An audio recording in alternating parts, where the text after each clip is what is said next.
Bienvenido a tu clase de historia del 20 de enero del 2022.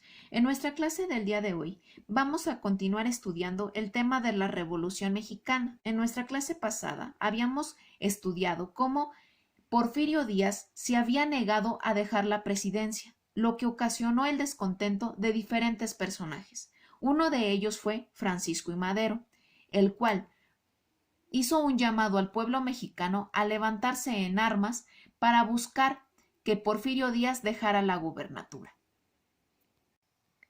Vamos entonces a estudiar cómo es que se dio origen a la Revolución Mexicana, quiénes fueron los principales actores y cómo es que Venustiano Carranza entra a formar parte importante de este movimiento. Como tú recordarás, Francisco I. Madero estaba buscando que el pueblo mexicano se levantara en armas y los convocaba a no permitir la reelección de Porfirio Díaz. Porfirio Díaz se encontraba muy alarmado porque el pueblo mexicano estaba escuchando su llamado y le estaba haciendo caso, por lo cual lo manda a encarcelar. En la cárcel, Francisco I. Madero diseña el Plan de San Luis, en el cual convoca a la población a levantarse en armas en contra del gobierno de Porfirio Díaz. El llamado a levantarse en armas en contra de Porfirio Díaz fue bien recibido y encontró respuesta en diferentes regiones del país. A continuación, vamos a conocer las principales regiones en las cuales se levantaron en armas, así como los principales caudillos revolucionarios de estas regiones. Entre los principales estados que influyeron en la Revolución Mexicana se encuentra Chihuahua, que tenía al caudillo Francisco Villa y Pascual Orozco, Puebla con los hermanos Aquiles, Máximo y Carmen Cerdán, y Morelos con Emiliano Zapata.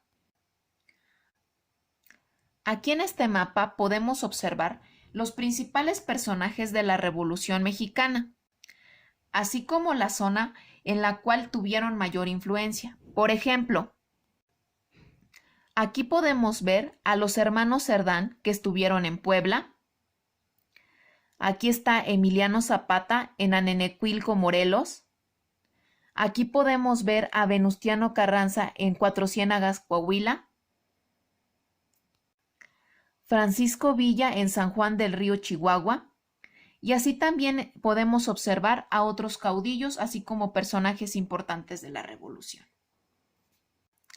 A continuación, vamos a ver un pequeño video en donde vamos a poder observar algunas imágenes o películas del movimiento revolucionario.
Como observaste en este video, el movimiento revolucionario fue un movimiento muy difícil para el pueblo mexicano y en el cual existieron muchas pérdidas.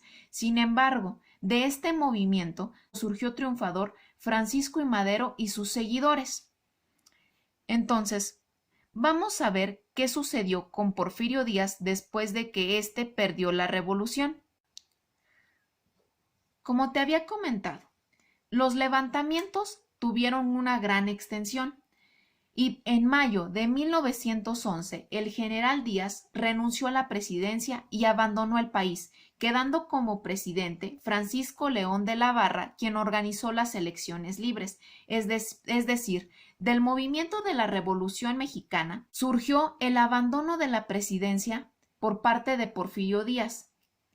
Después de que él abandonó la presidencia, Francisco León de la Barra, que podemos aquí ver una fotografía, organiza elecciones. De estas elecciones surge como triunfador Francisco I. Madero. Francisco I. Madero entonces se convierte en el nuevo presidente de México y como vicepresidente lo acompaña José María Pino Suárez. Madero trata de gobernar con apego a la ley y busca respetar las libertades democráticas. Sin embargo, como tú recordarás, los movimientos de guerra o de rebelión siempre acarrean problemas económicos y sociales, y esta no fue la excepción. Francisco I. Madero se encontró dirigiendo un país el cual se encontraba sumido en difíciles situaciones económicas y sociales, lo que le acarreó diferentes problemas. Algunos de esos problemas eran que no se cumplía con lo que se había estipulado o con los tratados que había tenido con los diferentes caudillos, por ejemplo, la repartición de tierras o que se le devolviera a los indígenas lo que se le había quitado, lo que ocasionó diferentes problemas.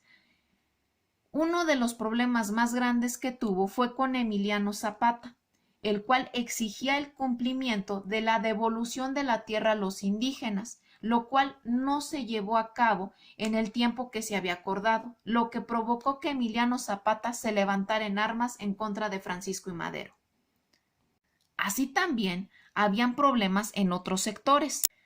Antiguos porfiristas y empresarios extranjeros veían con malos ojos a Francisco I. Madero, lo que ocasionó diferentes revueltas, así como levantamientos en armas.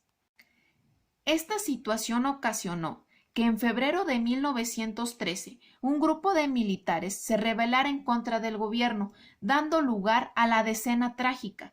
Se le llama Decena Trágica al periodo de 10 días en las que este grupo de militares se rebeló en contra del gobierno y tuvo enfrentamientos armados. De estos enfrentamientos surgió la muerte de Madero y de Pino Suárez, los cuales fueron asesinados por órdenes del general Victoriano Huerta. Victoriano Huerta, después de la muerte de Madero, usurpa la presidencia y se proclama como el nuevo presidente de México.